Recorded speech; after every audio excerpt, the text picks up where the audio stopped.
ಸನಾತನ ಧರ್ಮದ ಪುರಾತನವಾದ ದೇವಾಲಯಗಳು ಈಗಲೂ ಕೂಡ ನಮ್ಮ ಕಣ್ಣು ಮುಂದೆ ಪ್ರತ್ಯಕ್ಷವಾಗಿ ಕಾಣುತ್ತವೆ. ಹಾಗೂ ಆ ಹಿಸ್ಟ್ರಿಗಳನ್ನ ನಾವು ಡಿಗ್ ಮಾಡ್ತಾ ಹೋದಾಗ ತುಂಬಾ ವಾವ್ ಫ್ಯಾಕ್ಟರ್ ಅಂತ ಅನಿಸುತ್ತೆ. ಈಗಲೂ ಕೂಡ ಸಾಕಷ್ಟು ಜಾಗಗಳ ಬಗ್ಗೆ ಎವಿಡೆನ್ಸ್ ಇಲ್ಲ, ಅದು ಹೇಗೆ ಉತ್ಪಾದನೆ ಆಯಿತು, ಹೇಗೆ ಬಂತು ಅಲ್ಲಿ ಅಂತೇಳಿ. ಅದೇ ಥರ ನೋಡ್ತಾ ಹೋದರೆ ಕುಮಾರಸ್ವಾಮಿ, ಸುಬ್ರಹ್ಮಣ್ಯ ಹಾಗೂ ಕಾರ್ತಿಕೇಯ 3 ಹೆಸರುಗಳಿಗೆ ದೇವ ಒಬ್ಬ, ನಾಮ ಹಲವು ಅಂತ ಹೇಳ್ತಾರಲ್ವ. ಸುಬ್ರಹ್ಮಣ್ಯ ಸ್ವಾಮಿಗೆ ಅವರ ಒಂದು ಹಿಸ್ಟಾರಿಕ್ ದೇವಸ್ಥಾನ ಒಂದಿದೆ ನಮ್ಮಲ್ಲೇನೆ, ತುಂಬ ಹತ್ತಿರವಾದ ಪ್ಲೇಸು. ಇದೇ ಒಂದು ಜಾಗದಲ್ಲಿ ಕುಮಾರಸ್ವಾಮಿ ದೇವರು ನೆಲೆಸಿದ್ದಾರೆ ಅಂತ ಹಿಸ್ಟ್ರಿ ಹೇಳುತ್ತೆ ನಮಗೆ. ಇದು ಯಾವ ಪ್ಲೇಸ್ ಇರ್ಬೋದು, ಇಲ್ಲಿಗೆ ರೀಚ್ ಆಗೋದು ಹೆಂಗೆ ಅಂತ ನಾನು ಈ ವ್ಲಾಗಲ್ಲಿ ತೋರಿಸ್ತಾ ಇದ್ದೀನಿ. ಬನ್ನಿ ನೋಡೋಣ ಇದು ಯಾವ ಜಾಗ ಅಂತ. ರೋಡ್ ಅಂತೂ ತುಂಬಾ ಕೆಂಪುಗಿತ್ತು.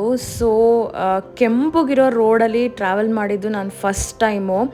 ನಮ್ಮ ನೇಟಿವಿಂದ ಈ ಒಂದು ದೇವಸ್ಥಾನ ಬರೀ 30 ಕಿಲೋಮೀಟರ್ಸ್ ಅವೇ ಇತ್ತು. ಹಾಗೂ ಇದನ್ನು ಮಿನಿ ಸ್ವಿಟ್ಜರ್ಲ್ಯಾಂಡ್ ಅಂತಲೇ ಕರೀತಾರೆ ವಿಂಟರ್ ಸೀಸನ್ನಲ್ಲಿ. ಯಾವುದಿರ್ಬೋದಂತ ಕೆಲವೊಬ್ರಿಗೆ ಗೊತ್ತಾಗ್ತಿರುತ್ತೆ ಆಲ್ರೆಡಿ ನಾನು ಹೇಳ್ತಿರೋ ಪ್ರಕಾರ. ಪೂರ್ತಿ ಡೀಟೇಲ್ಸ್ ತಿಳ್ಕೊಳ್ಳೋಕ್ಕೆ ವ್ಲಾಗ್ ಎಂಡ್ವರೆಗೂ ನೋಡಿ, ಯಾರೂ ಸ್ಕಿಪ್ ಮಾಡಬೇಡಿ.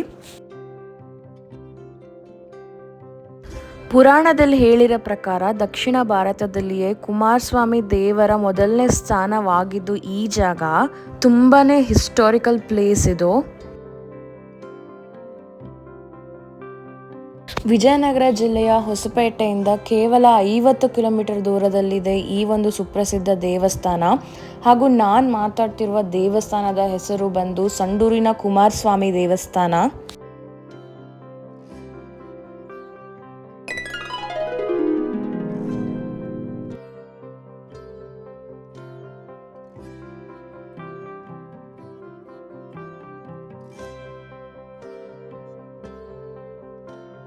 ದೇವಸ್ಥಾನ ಎಂಟ್ರಿ ಆಗ್ತಿದ್ರೆ ಗೋಪುರಗಳನ್ನ ನೋಡ್ತಾ ಇದ್ರೆ ತುಂಬಾ ಹಳೆಯ ಗೋಪುರಗಳಿವು. ಸೊ ಇದಕ್ಕೆ ನ್ಯೂ ಕಾರ್ವಿಂಗ್ಸ್ ಏನೂ ಕೊಟ್ಟಿಲ್ಲ. ಅದನ್ನು ಹೇಗಿದೆನೋ ಅದೇ ಥರ ಮೇಂಟೈನ್ ಮಾಡಿದ್ದಾರೆ. ಹಾಗೂ ತುಂಬ ಕ್ಲೀನ್ ಆ್ಯಂಡ್ ನೀಟಾಗಿ ಮೇಂಟೈನ್ ಮಾಡಿದ್ದಾರೆ.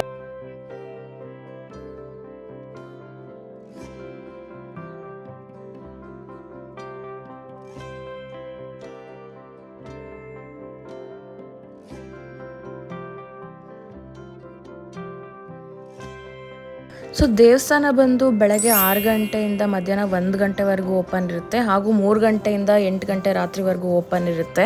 ಯಾರ್ಯಾರು ದರ್ಶನ ಮಾಡಬೇಕು ಅಂತ ಇದ್ದೀರಾ ಈ ಟೈಮಲ್ಲಿ ಬಂದು ಮಾಡ್ಕೊಳ್ಳಿ.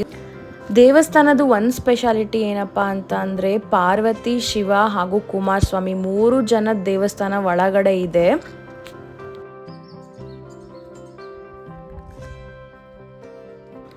ಹಿಸ್ಟ್ರಿ ಪ್ರಕಾರ ತಾರಕಾಸುರ ರಾಕ್ಷಸನ ಸಂಹಾರ ಮಾಡಲಿಕ್ಕೆ ಕುಮಾರಸ್ವಾಮಿ ದೇವರು ಅಸ್ತ್ರಗಳನ್ನ ಸ್ಟ್ರಾಂಗ್ ಮಾಡ್ಕೋಬೇಕಂತ ಹೇಳಿ ಜಾಗ ಹುಡುಕ್ತಿರ್ತಾರಂತೆ. ಹಾಗೂ ಈ ಒಂದು ಜಾಗ, ಈ ದೇವಸ್ಥಾನ ಎಲ್ಲಿದೆ ಅಲ್ವಾ, ಈ ಜಾಗ ಬಂದು ಲೋಹಗಿರಿಯಲ್ಲಿರೋದು. ಲೋಹ ಅಂದರೆ ಐರನ್ನು. ಸೊ ಐರನ್ ಮೌಂಟೇನ್ಸು ನಾನು ಹೇಳಿರೋ ಪ್ರಕಾರ ನೋಡಿ, ರೆಡ್ ಕಾಣ್ತಿದೆ ಅಂತ ಹೇಳಿದ್ವಲ್ವ ಸ್ಟಾರ್ಟಿಂಗ್ ವಿಡಿಯೋಲ್ಲಿ. ಈ ಜಾಗ ಬಂದು ಐರನ್ ಹಿಲ್ ಅಂತಲೇ ಸುಪ್ರಸಿದ್ಧ. ಆ್ಯಂಡ್ ಐರನ್ ಮೈನಿಂಗ್ ಮಾಡ್ತಾರೆ ತುಂಬ ಇಲ್ಲಿ. ಈ ಒಂದು ಜಾಗಕ್ಕೆ ಬಂದು ತಾರಕಾಸುರನ ಸಂಹಾರ ಮಾಡಿ ಕುಮಾರಸ್ವಾಮಿ ದೇವರು ಇಲ್ಲೇ ನೆಲೆಸ್ತಾರೆ ಅಂತ ಹೇಳಿದ್ದಾರೆ ಪುರಾತನ ಒಂದು ಹಿಸ್ಟ್ರಿಲಿ.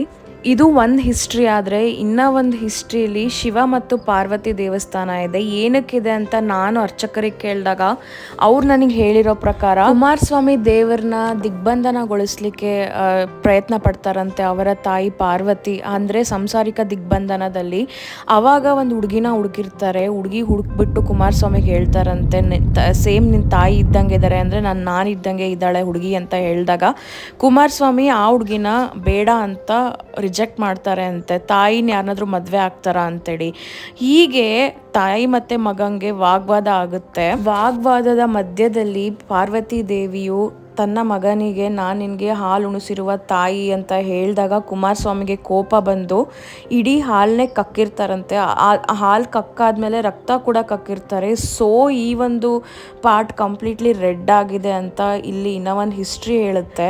ಹೀಗೆ ನನ್ನ ಸಾಂಸಾರಿಕ ದಿಗ್ಬಂಧನದಲ್ಲಿ ಮುಳುಗಿಸ್ಬೇಡಿ ಅಂತ ಹೇಳಿ ಕುಮಾರಸ್ವಾಮಿಯಾಗೆ ನಾನು ಈ ಒಂದು ಜಾಗದಲ್ಲಿ ನೆಲೆಸಿರ್ತೀನಿ ಅಂತ ಮಾತು ಕೊಟ್ಟು, ಹಾಗೂ ಮುಂದಿನ ಜನ್ಮದಲ್ಲಿ ಸುಬ್ರಹ್ಮಣ್ಯ ಸ್ವಾಮಿಯಾಗಿ 2 ಮದುವೆ ಕೂಡ ಆಗ್ತೀನಿ ಅಂತ ಹೇಳಿ ತಂದೆ ತಾಯಿಗೆ ಒಪ್ಪಿಸ್ಬಿಟ್ಟು ಅವರು ಈ ಜಾಗದಲ್ಲಿ ನೆಲೆಸಿರ್ತಾರೆ ಅಂತ ಇನ್ನೂ ಒಂದು ಹಿಸ್ಟ್ರಿ ಹೇಳುತ್ತೆ. ಇದು ಬಂದು ನಮ್ಮ ಸೊಂಡೂರು ಕುಮಾರಸ್ವಾಮಿಯ ದೇವಸ್ಥಾನದ ಕಿರು ಪರಿಚಯ ಹಾಗೂ ಹಿಸ್ಟ್ರಿ. ನೀವು ಕೂಡ ಈ ದೇವಸ್ಥಾನ ವಿಸಿಟ್ ಮಾಡ್ಬೋದು. ವಿಸಿಟಿಂಗ್ ಟೈಮಿಂಗ್ಸ್ ನಾನು ಆಲ್ರೆಡಿ ಕೊಟ್ಟಿದ್ದೀನಿ, ಅದ್ರ ತಕ್ಕಂಗೆ ಮಾಡಿ. ಹಾಗೂ ಮುಂದಿನ ವಿಡಿಯೋಗಳಿಗಾಗಿ ಮತ್ತೆ ನನ್ನ ಚಾನಲ್ನ ಸಬ್ಸ್ಕ್ರೈಬ್ ಮಾಡಿ, ಲೈಕ್ ಮಾಡಿ, ಶೇರ್ ಮಾಡಿ ಮತ್ತು ಕಮೆಂಟ್ ಮಾಡೋದನ್ನ ಮರಿಬೇಡಿ. ಮತ್ತೆ ಸಿಗೋಣ. ಬಾಯ್ ಬಾಯ್.